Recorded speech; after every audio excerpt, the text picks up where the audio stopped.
Today, we are talking about the trends that are going to be happening in 2024 and what better period or time frame to actually be doing this live when I am on a social media fast. Yes, you heard me. I am fasting for social media or from social media for the next week, almost 2 weeks. I have never in my life taken a pause from social media.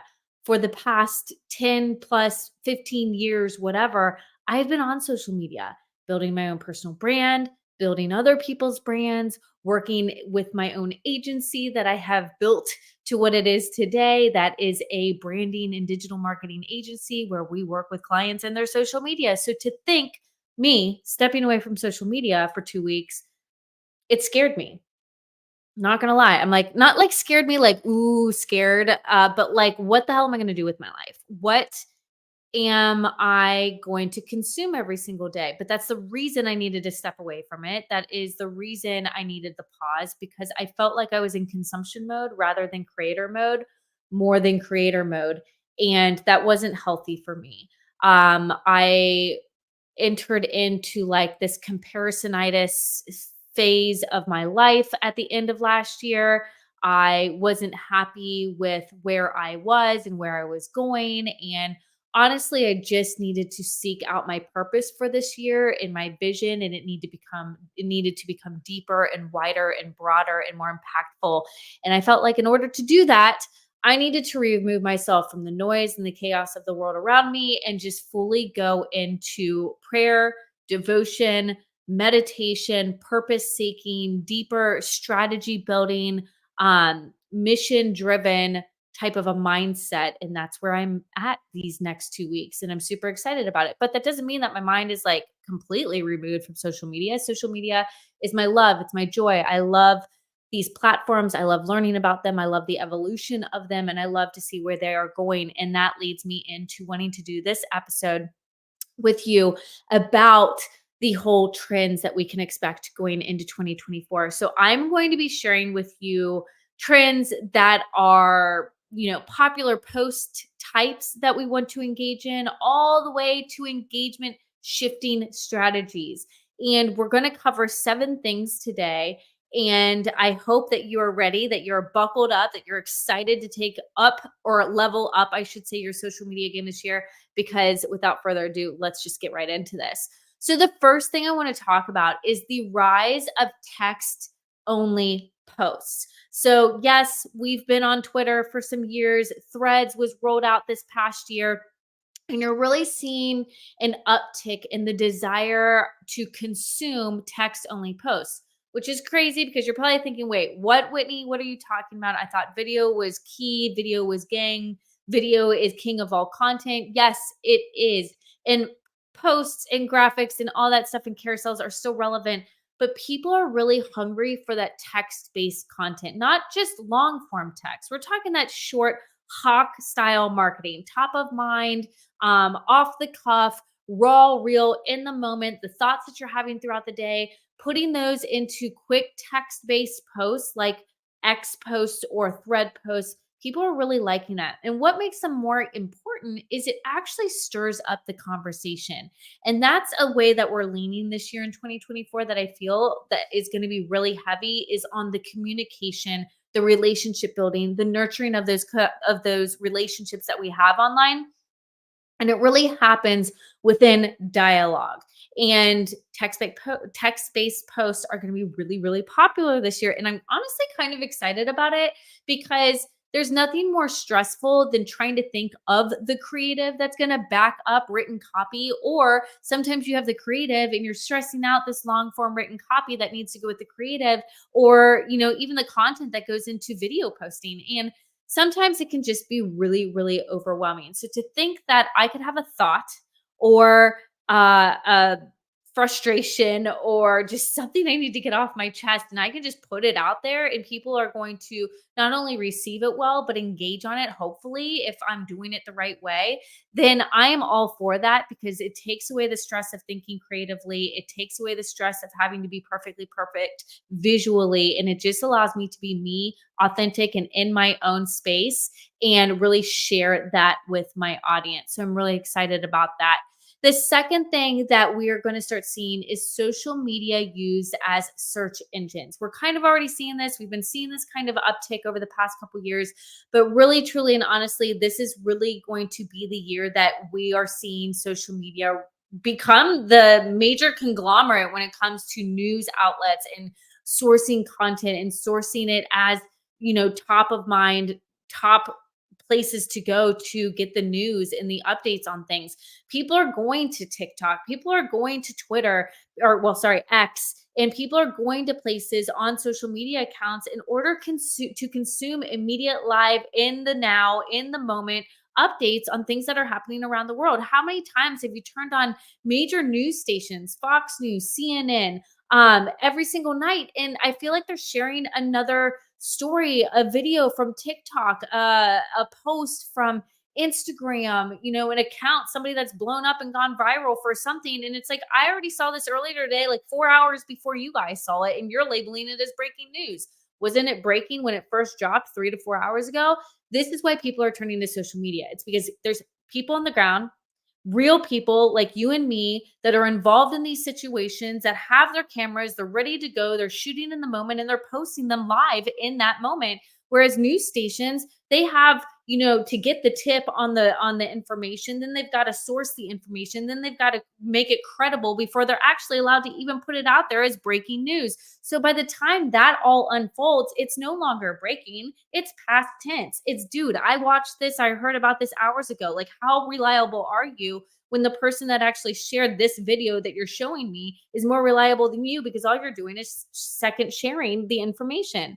So this is why social media accounts are going to be the go-to place as search engine optimized tools for people that are going to look for content. And it's not just top news, it's relevant content that they are searching for. It could be a recipe, it could be a tip, a social media tip, a how to. It can be a bunch of different things that people are looking for online, but how are they going to find it? And the way that they're going to find it is if you are search engine optimizing your content, not just the copy of your post, but actual words and verbiage in the videos that you are making. And you're really strategically thinking about how you're going to put your content out there, because crawlers are not only crawling the verbal words that are coming through video if you're producing video, but they're also scouring through all the written copy that you're putting out there. So making sure you are keyword optimized, that you're not just plugging keywords that have nothing to do with the video that you're putting just because you're trying to tap into, that type of demographic or that audience. Hence why the hashtags are dead, or they're dying. Sorry, they're not dead completely, but they're dying. They're becoming irrelevant. People are overusing them. They're using them in malpractice. They're not even like malpractice. I can't even, whatever. You get what I'm saying. They're not using them the correct way. They're flooding them. They're misusing them. They're using Valentine's Day during Valentine's Day posts when the post has nothing to do with Valentine's Day. It's a, post about a recipe. It might be a recipe that you're making for Valentine's Day, or maybe it's a social media post that has nothing to do with Valentine's Day, but you're using Valentine's Day just because you know that it's Valentine's Day and you want to post Valentine's Day. It's not working anymore. So it's going to take some more mental capacity for people to create content the right way and to make sure that they're putting out appropriate content. And that's going to be search engine optimized content, SEO style content, so that social media social media platforms can be looked at more as more core resources for content and searching. The third thing is 2 to 3 minute videos. We're now seeing increase all the way up to 5 minutes. So longer form videos. Yes, reels are still relevant. That's my next point. We're going to get there in a second, but longer form video is going to be more popular this year. I love this. I love this. And well, first of all, how do you know that this is going to happen? Well, we're already seeing an uptick in the time that's allowed to create shorts. So first it was 15 seconds, 30 seconds, 90 seconds. And now we're seeing even TikTok videos increase as far as length. We're seeing Instagram videos as far as feed post videos increase in length and reels increase in length when you put them out there. And this is because we are seeing that people, if the content hooks, if the content sticks, and if the content engages, people are actually willing to stay on and learn something and watch something a little bit more than your 15, 30, 90-second clip. They're actually willing to stay on a good 3 to 5 minutes. So those talking head videos that you see, the people that are out there educating the world, the people that are out there and giving valuable content, whether it is a talking head lesson style video like this, or it's somebody that's in the moment cooking a recipe, people are willing to stay on and consume that content.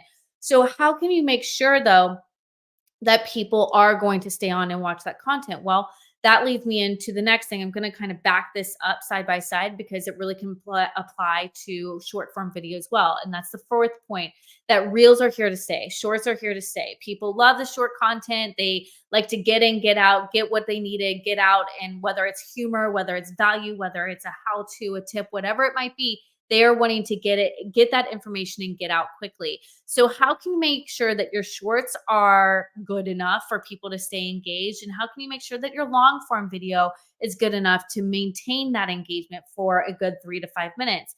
First thing is quality over quantity. I know that it has been so important in the past to just get something up. You want to post every day, you want to post multiple times a day.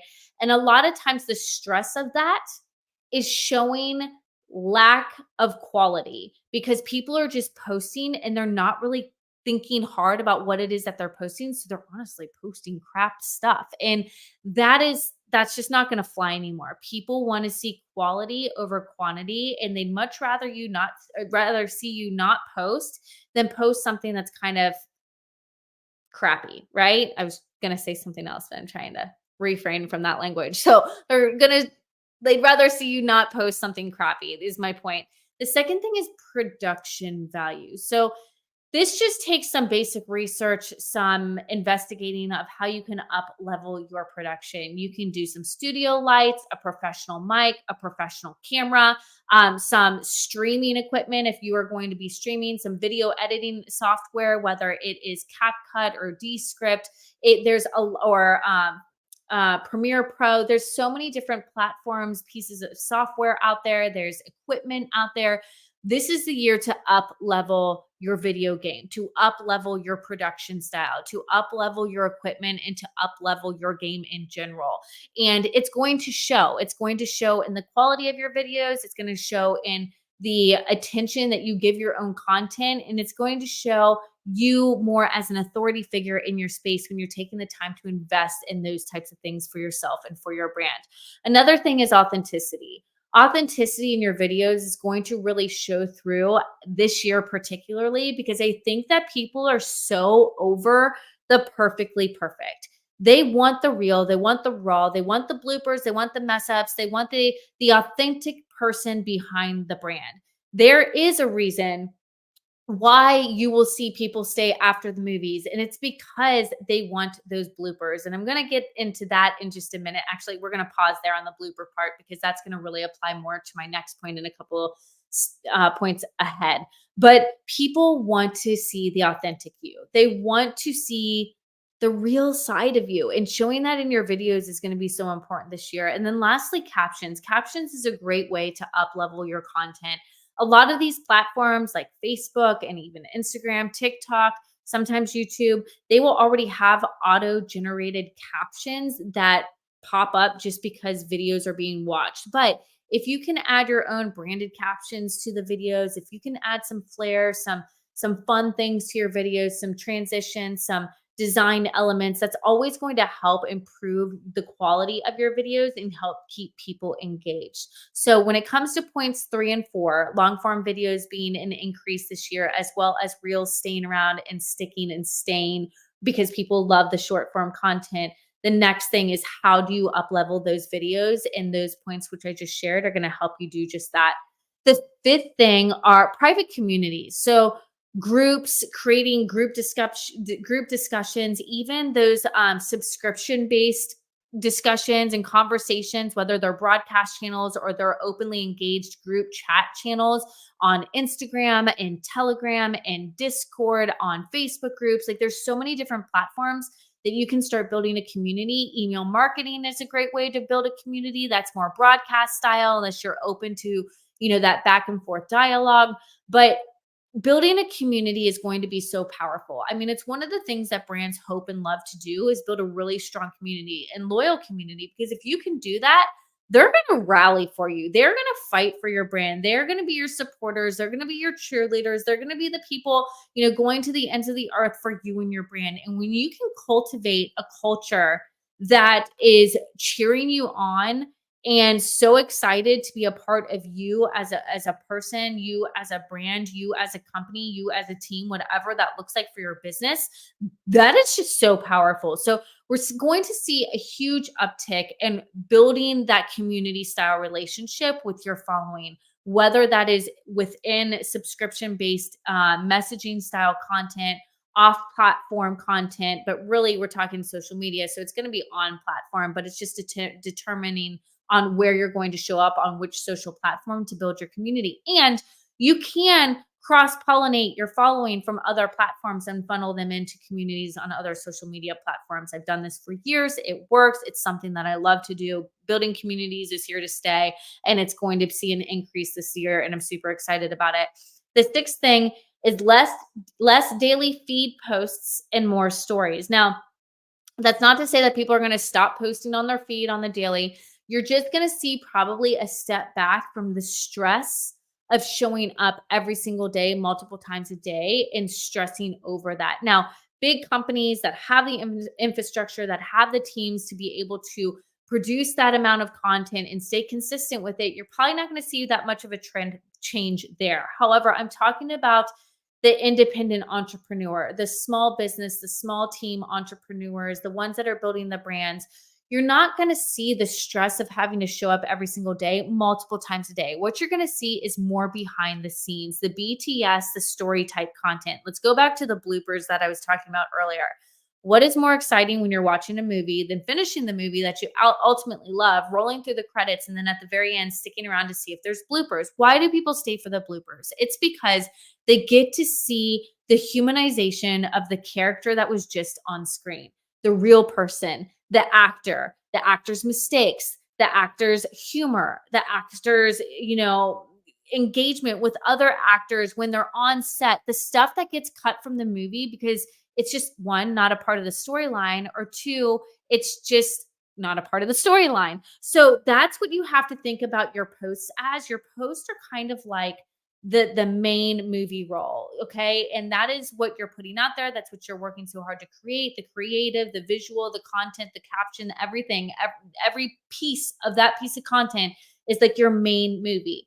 Your stories are your bloopers. The stories are what people stick around for, where they really start to get closer to you. They start to feel like they're, getting to know you as a person, you as a brand a little bit more. And that's where that connection comes in. That's where that nurturing of the relationship happens. And honestly, that's where you start to grow your best following, are the people that are sticking around for the stories and that are engaging on your stories every single day. Did you know, in fact, that more stories are watched today than actual posts on main news feeds? It's people are sticking around to watch the stories. So you're going to see more effort go into the stories. That's also why advertisements have transitioned over to how can we advertise in stories, because we know that people are tapping through and watching more stories. So we need to start putting ads in there. Yeah. Follow the ads. But the seventh thing and the last thing that I'm going to talk about is the engagement shifting too. So engagement shifting is really happening in the DMs. You are still going to see an importance in normal engagement, more so in the shares and the saves, because when you can pass content on and expose it to more people, that is better engagement than a simple scroll, like, and continued scroll type of engagement. But more importantly, engagement and nurturing of the relationships that you are having on social media is going to start really happening in the DMs. That's why you see a lot of these platforms pay attention to what they're doing. to the features they're rolling out. Not all of them hit hard, but if you start seeing one platform go a direction and then you see another platform follow in that same direction, then something that they have pulled from the data that they're receiving indicates that this is the way to go. And you're seeing these platforms take a shift towards DM management, DM conversations, DM strengthening as far as features and elements and things like that. So having the conversations and the engagement happen in the DMs is going to be so important this year. Everybody knows, and if you don't already, I'm going to tell you, the sales do not happen on the posts. Everybody knows this. Sales do not happen on your posts. Sales happen in the DMs. Even if you use platforms like Mobile Monkey or MailChimp, those chat automated platforms that allow you to start on the post because somebody may drop a comment like a keyword sale. And if they drop the word sale, then your bot automation might get in there and say, great, I see that you commented the word sale. I just sent you a DM. The bot then carries over the conversation into the DMs, nurtures the relationship through the conversation within the DMs, ends up giving them a link, sending them that link. They click on the link, boom, they go over and they convert into a sale. There's power in the DMs. There's power in the conversation. There's power in the nurturing of a relationship. And that's really where you're seeing things go on social media. It's not so much me, look at me. It's how are you going to help said person, and how is the relationship between you two going to be mutually beneficial? How is that relationship going to grow? How are we going to nurture and cultivate a strong culture around a person or a brand or an account on the social media platform?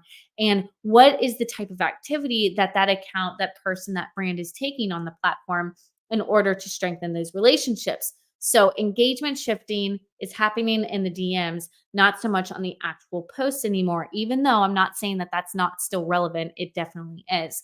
So these are the trends that you can expect to see in 2024, and it's so exciting. I'm excited to see where things go. And I just want to encourage you that if you have not adopted every single one of these trends already, which a lot of us probably have started adopting towards the end of 2023, we've started to see these things kind of uptick a little bit. But if you have not adopted them and there's some that you're considering tapping into and really being a focus of this year, go for it. Go for it and see how it works out for you. I'm excited to see what happens. I'm excited to see how you grow this year on your social media platforms.